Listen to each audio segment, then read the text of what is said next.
গুয়াহাটিতে তৃণমূলের সাংবাদিক বৈঠক। গুয়াহাটিতে আসাম প্রদেশ তৃণমূল কংগ্রেস কার্যালয় মুখপাত্র ও রাজ্যসভার সাংসদ সুস্মিতা দেবের সংবাদ সম্মেলন অনুষ্ঠিত। সম্মেলনে কি বললেন সাংসদ, শুনুন।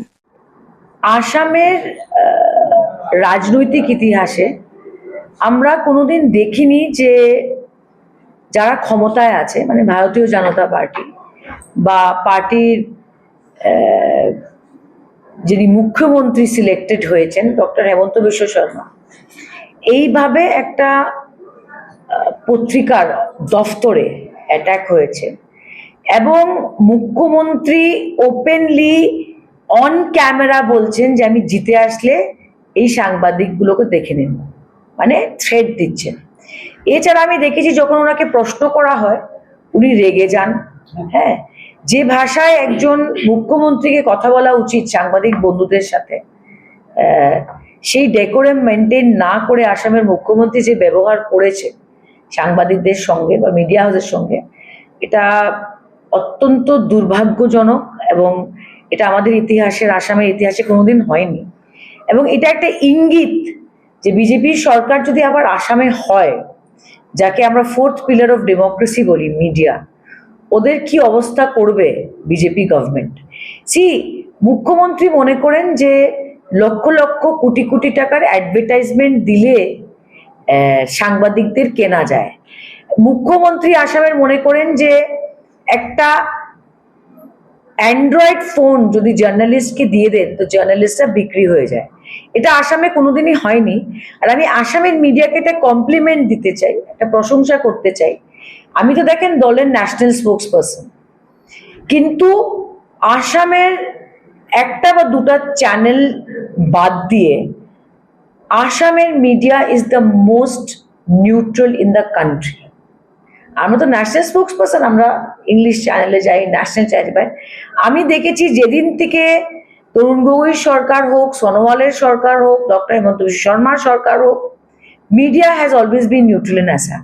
So to attack the media, বোঝাই যাচ্ছে যে বিজেপির পায়ের নিচের থেকে জমি সরে যাচ্ছে বলে ফ্রাস্ট্রেটেড হয়ে ওরা মিডিয়ার উপরে অ্যাটাক করছে। I condemn that attack. Amit Shah home minister যখন ওয়েস্ট বেঙ্গলে প্রেস মিট করলেন, আপনারা হয়তো জানেন না, প্রত্যেকটা রিপোর্টার দিল্লি থেকে এসছে, কিন্তু উনি সাংবাদিক বেঙ্গল মিডিয়ার সামনে অমিত শাহ যাওয়ার সাহস হয়নি। সো আমি বলতে চাই যে এত পাওয়ার, এত ক্ষমতা, আমরা ঘুষপেটিয়া বের করে দেবো, আমরা এই করব সেই করব, দ্যাট সেম বিজেপি আজকে মিডিয়াকেও অ্যাটাক করছে, অপোজিশন লিডারদেরও অ্যাটাক করছে। আসাম পুলিশ যেভাবে অপোজিশন লিডার লুরিনজ্যোতিকে হ্যারাসমেন্ট করেছে, কুমকিকে হ্যারাসমেন্ট করেছে, আমাদের কংগ্রেসের মিডিয়া সেলের চেয়ারম্যানকে হ্যারাসমেন্ট করেছে, এটাতে প্রমাণ হয়েছে যে ইলেকশন কমিশন অফ ইন্ডিয়া আর বিজেপি ভাই ভাই, যেটা আমাদের দেশের ইতিহাসে কোনোদিন হয়নি। এটা প্রমাণ হলো এবার নির্বাচনে। পশ্চিমবঙ্গতে তৃণমূল কংগ্রেস জিতবে, এটা নিশ্চিত।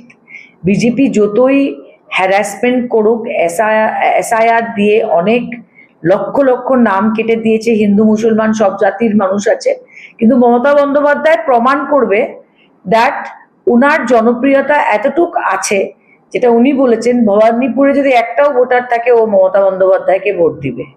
আর দ্বিতীয় কথা আমি বলতে চাই যে বেঙ্গলের ভাষা, বাংলার সংস্কৃতি, ইতিহাস না প্রাইম মিনিস্টার জানে, না নীতিন নবীন জানে, আর না অমিত শাহ জানে। তো ওরা এগুলা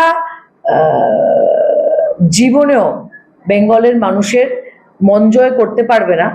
আমরা আসামে 22টা সিট লড়েছি তৃণমূল কংগ্রেস, এবং আমার বিশ্বাস, আমি ওয়াচ করেছি প্রত্যেকটা সিট সবাই ভালো লড়েছে।